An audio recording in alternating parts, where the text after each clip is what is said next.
Hello everyone, তো দেখো আমি কোথায় আছি। আমাদের কিন্তু এখনও ছাদ ঢালাই কমপ্লিট হয়নি গাইস। তো বাড়ির কাজ হচ্ছে কিছুদিন আগেই, মানে 2-3 দিন আগেই সিঁড়িগুলো ঢালাই হলো, আর ওই ছাদটাতেই আছি আমি একটু।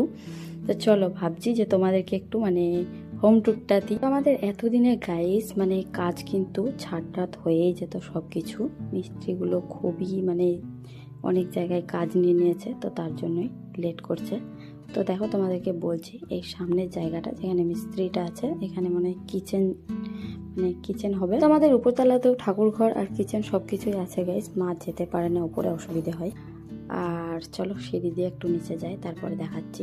এই সামনের জায়গাটা হবে ডাইনিং এরিয়াটা, আর মানে তার ওই দিকে যেদিকে নতুন কাজটা হচ্ছে এই সাইডে, এদিকে হবে ঠাকুর ঘর।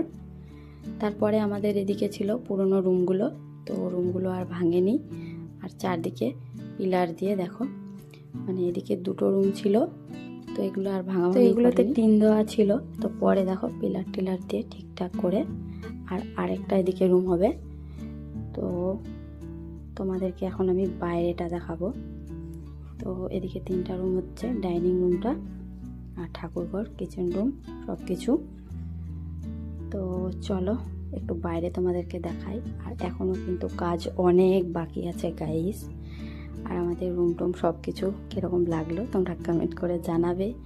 আর যখন মানে পুরোপুরি কমপ্লিট হয়ে যাবে তখন তো সবটাই তোমাদের সাথে শেয়ার করব। দেখো এখন আসলাম আমি গাইস বাইরে। তো দেখো এটা হচ্ছে গেট হবে। তো আমাদের ওই সাইডে আরেকটা গেট আছে, তো এদিকে একটা গেট হবে।